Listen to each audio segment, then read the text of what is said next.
Hello and welcome to another episode of the Duct Tape Marketing Podcast. This is John Chance, and my guest today is Jon Picoult. He helps companies impress their customers and inspire their employees, creating raving fans that drive business growth.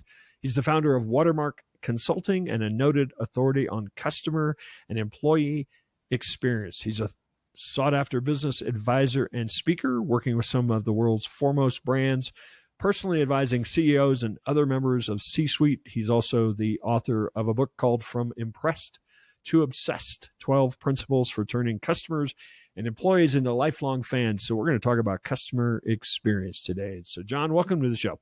Hey, John, it's good to be here with you. So I'm always curious on people's origin stories for how they got into the particular line of work that they chose to focus on. So how does somebody become a customer experience expert? Just lucky, I guess. I guess I should have said, why does somebody choose to as well? No, I'm not doubting it. I just mean, I always love hearing what story backs somebody into what they're doing now. Yeah. So my first entree into business was selling radio ads back in college, door to door, selling radio ads, because the college station that I was trying to get a DJ job at, it was a commercial station. It didn't get any funding from the university. And so they basically said, well, if you want anything other than the graveyard shift, you need to bring in some revenue for us. And so it was actually through that experience that I began to see how even very small details in your interactions with prospects or customers can have a really significant influence on their likelihood to purchase from you, to repurchase from you. And so that was the first time I was kind of exposed to what I would now call customer experience, even though back then there really wasn't the term for it.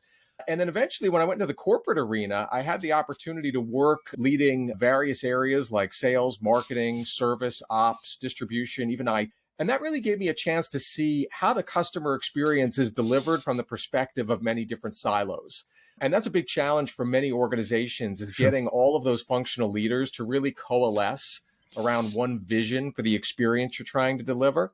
And so after that experience, I kind of thought to myself, well, you know what, this is a unique perspective to have, having walked in the shoes of all those people. And I always wanted to set up my own consultancy. And, you know, that was the trigger for me, was leveraging that expertise and those different perspectives to help other organizations improve the experiences they were delivering. So my next question was really going to be about challenges. You teed up a pretty big one that somebody can have an idea of, oh, we should be seen as this kind of company, customer centric, employee centric. But then, at the end of the day, you've got this person executing, this person executing. So how do you help people work through that particular challenge? Yeah, I think it comes to good leadership in the end. I mean, that might sound trite, but I have found that the common thread of any company that I have ever worked with that has been successful in its efforts to differentiate itself through customer experience, it really came down to the top executives, if not the CEO themselves, being passionate about that and making sure that it was something that was woven through every action that the company took.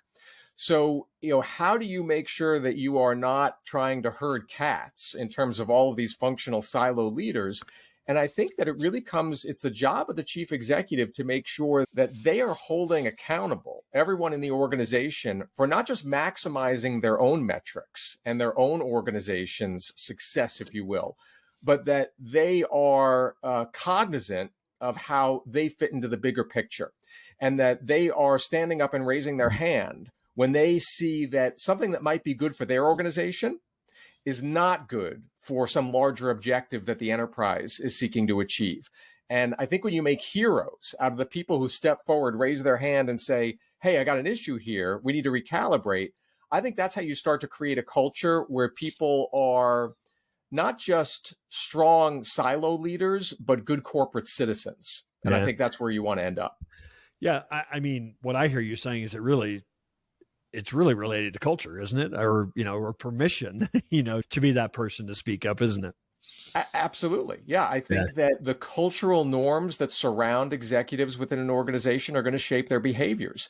And if you've got a culture that rewards people for hitting the metrics and the objectives for their particular silo, ignorant of how that may or may not actually hurt other parts of the business, that's a problem. And conversely, when you create a culture where people are just by default thinking about the enterprise as a whole, I think that the sum ends up being greater than the parts. So we went through, I try one of these days, I'm going to get through a show without blaming the pandemic on something that's changed in business. But I think we went through a period in the pandemic where people were very forgiving. It's like, I know you can't get people, supply chain, I get it. I mean, it's like customer experience kind of went by the wayside in a way out of necessity, maybe. And then I think some companies relied on it a little too long. And I feel like we've almost got this backlash now where it's like, no, that pass is over. I actually, things have changed to the point where I actually expect more. I think you're absolutely right. I think there was this period of forgiveness among both B2B and B2C consumers. But I think we are long past that. And I think that if anything, that there is an aggravation among customer populations when they see a company that is trying to attribute its experiential weaknesses to the pandemic at this point, 4 years in. And I think there's very little tolerance for that. And I think that you're seeing the companies that are succeeding and thriving following the pandemic are the ones that didn't cut to the bone during that downturn and were able to bounce back strongly and continued their focus on the quality of the experience they were delivering. Right. There's been a lot of talk lately. In fact, I don't know if you're familiar with Jay Baer, was on this show recently talking about speed, being, maybe number one in terms of customer experience for a lot of industries. What role do you see that? I want it fast. I want the response to be quick. I want, the solution to be quick or the resolution to be quick. What role do you see speed playing in today's market? I absolutely agree that for many businesses, speed is a key driver to customer success. And I don't want to say customer satisfaction, because satisfaction, in my view, is setting the bar too low. It is a way to delight people when you are super responsive. And the reason that I would say that's the case is because, number one, it's rare that people see that these days. So when it happens, it creates what I refer to as a peak in the experience that people remember, kind of snaps their head around and they're like, that's unusual. I don't normally see that. The other thing that quick responsiveness does is it actually reduces the amount of effort that your customers need to invest in order to accomplish something with your business. Because if you're not super responsive, it really saddles me as the customer with more effort, because what do I need to do? I need to reach out and follow up with you, or follow up with a colleague, or maybe another potential business, a supplier, that can help me more quickly. So I would say, yes, speed is important. What I want to be clear, though, is it's not always the key driver. And it really depends on the nature of your business and what you want to be famous for. So, for example, there are some luxury products. The fastest brain surgeon on the planet is probably not what you want. Is that example? Right.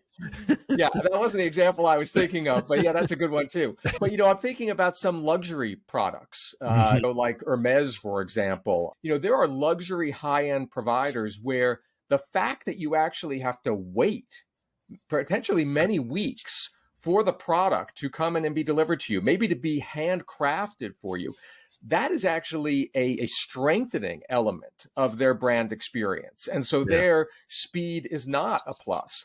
Yeah. So that's the one caveat that I would say to your listeners is you got to really know what you want to be famous for as a company. And speed in that case might play into the whole value proposition, but in other cases, it might detract from it. Yeah, absolutely. So let's use an example. A lot of people use the term raving fans. You use it as part of your unique positioning for your organizations. Do you have an example that you can think of a company that brought you in and asked for, hey, we need to transform our experience, and maybe kind of talk about some of the things that they did or you did, or how they turned it around?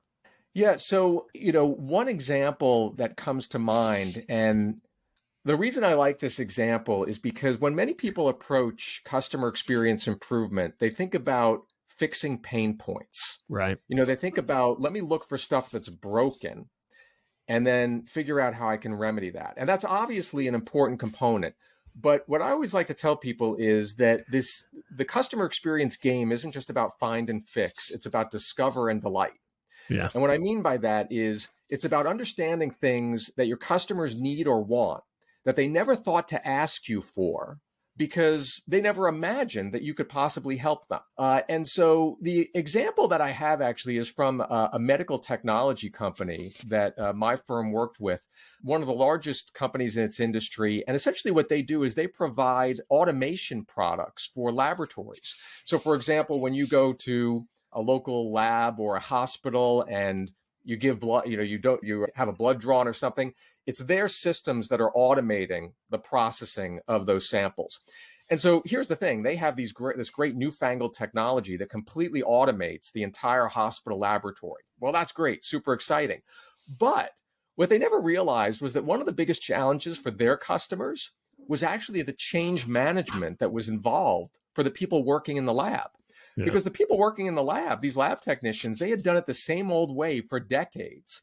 And then suddenly there's this newfangled technology coming and they have to completely relearn how to do their jobs. And as you can imagine, there was a lot of friction and hesitation and concern there. Yeah. And so in working with this, that was an opportunity. Like there was an opportunity for my client to actually provide their clients a turnkey program to help manage the change in their laboratories. And when they started to offer that, it was like they made the lab leaders at these hospitals heroes in the eyes of their employees. Because now it wasn't just like, oh yeah, we got this new technology, deal with it. There was a whole structured program for them to take their staff through and navigate them through that change. And that's something that I would say was the kind of thing that creates raving fans within your employee ranks, which, as you know from my book, I consider a type of customer. And it comes down to delivering something that nobody really asked for. But when you look and listen carefully, you see, you know what? There's an opportunity there to do something different. And that's a perfect case of what can be seen as a customer experience touch point is actually being a core differentiator from a marketing standpoint. Yeah, that's right. And to this day, they actually do market that. Hey, have you ever tried to hire freelancers and found that the quality of work was lacking, or you got all the outsourcing excuses as to why the work didn't get done on time? Well, Desk Team 360 has revolutionized the outsourcing game with their insourcing program that eliminates all those frustrations and excuses. You get unlimited graphic designs, website funnels, CRM, email automation, integrations, automations, really anything that requires you to log into software. Imagine all the time and frustrations you can save from trying to get your tech work done properly. We use Desk Team 360 every day in our business, and so I've negotiated you a 10% deal. That's right. Just go to deskteam360.info.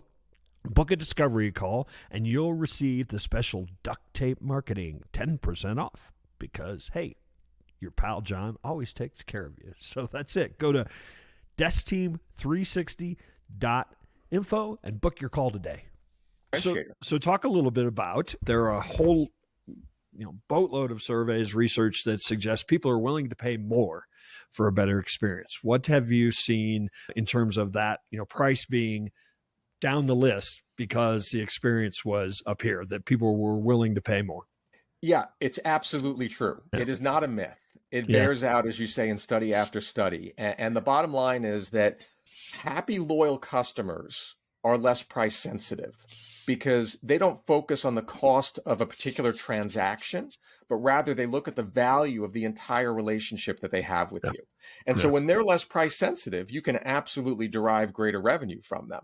Not only in terms of adjusting your price, but they're also more likely to entertain ideas for other products and services from you. Mm-hmm. They're more likely to refer others to you. So, there's a whole bunch of goodness there, but absolutely price. I'm not going to say they'll pay any price, no matter how good the experience is, but you absolutely have more latitude. And the research that I've done that is described in the book actually looked at the shareholder returns of companies that excel in customer experience. And I mean, the contrast is quite stark. The companies that lead in customer experience outperform those that lag by an over 3-to-1 ratio.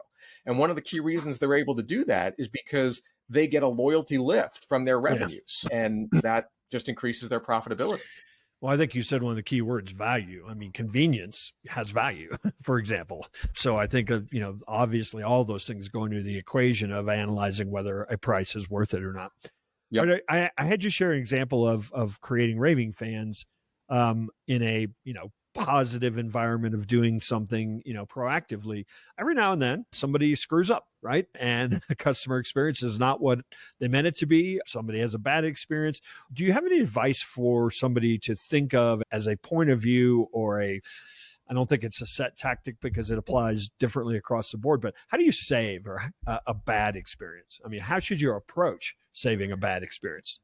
Yeah. And so I love the question because this is very dear to my heart. It's one of the key principles I talk about in the book, the notion of recovering with style. And the key thing for people to understand when they are faced with a failure in the experience is that you should not resign yourself to creating a dissatisfied customer or even just a neutral customer. Because what great companies recognize, all the legends out there, the legendary brands, they sometimes screw up. But what makes them different is that they recognize that it doesn't necessitate creating that dissatisfied customer. And that if you overcorrect on the recovery, you can actually create a peak in the experience that's going to eclipse the negativity of the failure itself. Mm-hmm. And this has been researched so much that there's actually a term for it. It's called the service paradox. And it refers to this idea that you could create a more loyal customer after the failure, if you're recovering in style, as compared to before the failure even occurred. And so, my suggestions for folks is first, that's the number one rule is you got to approach it. If there's a failure, you say, this isn't just about fixing. This is about fixing and then figuring out how can I create that peak that people are now going to remember. And I think the way to accomplish that is number one, it's very easy to immediately focus on solving the problem. But the first thing many customers want is just to feel seen and heard. And so simply empathizing with them and acknowledging the issue and the impact that it had on them, that can go a long way. Once you do that, then the second key thing is to take exceptional ownership. People, what really aggravates people at a point of failure is when you have somebody that says, that's not my department. I can't really solve that. I've got to pass you off to this other area. When somebody just says, I can help you with that, just those words, immediately the tenor of the conversation changes. And if you back that ownership up with great execution, that's going to serve you well in terms of recovering with style. Yeah. And that, going all the way back to one of our original points is, that's a culture, right? That's like, I give you permission to own that and solve that. And, even if it's not in your job description, I give you permission to solve that. Right? That's right. Yeah, I call it Velcro ownership. And I encourage any company I work with to embrace Velcro ownership, where you imagine, everybody comes to work, they're dressed in a Velcro suit every day. Every complaint, every need, every request is like a Velcro ball that's thrown at them. And what happens when it hits your Velcro suit? It sticks. It hits your desk. It is yours. You might get other people involved to help resolve the issue, but you're always keeping a string on it. And the customer sees that it's you advocating for them and owning the resolution of their issue. So if somebody's listening to this and they're thinking, I know we've got some holes. I don't know where they are, but I just feel it. What's the process? Is it an audit, you take a look at? How does somebody get started? I think there are a number of ways to get started. I'll suggest two to your listeners. The first is become a customer yourself. Right. Whatever business that you're in, sit down, take off your business hat, pretend that you don't know anything, and try to sign up for that service. Try to go buy that product. Try to go learn about that offering that you've got. Because inevitably, when you go through the experience yourself, you will come across things where you'll be like, whoa, I didn't know that it was like that. And it's going to give you a whole host of ideas of how to improve it. So that would be my first suggestion. The second is, and this would be a compliment, is go out to your staff and simply ask them. Say to them, what are the top 3 things that annoy or frustrate our customers? Tell me about those. And the neat thing about that, John, is the mere act of asking your staff, enlisting them in that process. As long as you act on their ideas, not only is it going to help improve the customer experience, it actually helps improve the employee experience. Right. Because what your employees then see, they're not just, gears in the machine, cogs in the wheel. Like, you're engaging them as a trusted partner to really help elevate the quality of the experience by capitalizing on the intelligence that they bring to bear. And so that, serves to elevate the experience of both parties, the customer and the employee alike. Yeah, and I wonder how many employees hate their job because they are the brunt of bad customer experience processes, right? Yeah, well, and that's why it's a vicious cycle. A bad customer experience leads to a bad employee experience, which in turn leads to more bad customer experiences. Exactly. And Yeah. but it works the other way too. If you can get that flywheel going in a positive way, you're Right. unstoppable. Yeah. Yeah. All right. We've waited really till almost the last minute of the show for me to ask you, what's the role of AI, in customer service, customer experience, good, bad, ugly? I'm not going to purport to know the answer to this because it's obviously a rapidly evolving technology. You bet. But here's what I would say is in the short term, I believe the greatest benefit of it. And that is giving your people a co-pilot that can Right. guide them, coach them, help them navigate what in many organizations can just be a mass of information that people have to sift through in order to find something that the customer's looking for. How do I solve this problem? How do I answer this question? I think that AI, by being with the large language models to be able to sift through that information very efficiently, it can provide a very effective co-pilot to your staff so they could quickly zero in on the answer. And what that allows them to do is to focus not so much on the transaction of getting the information, it allows them to focus on the interaction with the customer because it becomes so easy for them to get the answer that they can then focus on the softer aspects of the interaction that make it feel warm and inviting to that customer. Yeah, I saw a demo of a product somebody's developing where it actually listens. And so it's providing the answers before, like in real time. In real time. It's like, this person's asking about this. Oh, here are a couple of scenarios. So yeah, obviously, that makes it a lot easier to get people very effective, in their jobs very quickly. Absolutely. Well, Jon, I do appreciate you stopping by the Duct Tape Marketing Podcast. You want to invite people to where they might connect with you and learn more about your work and anywhere you want to send them. Yeah, sure. The best way to learn about my work is to go to my website, which is jonpicoult.com. That's JONPICOULT.com. And from there, you can learn about my book, my speaking services, and my consulting firm. Yeah, awesome. Well, again, I appreciate you taking a moment, and hopefully we'll run into you one of these days out there on the road.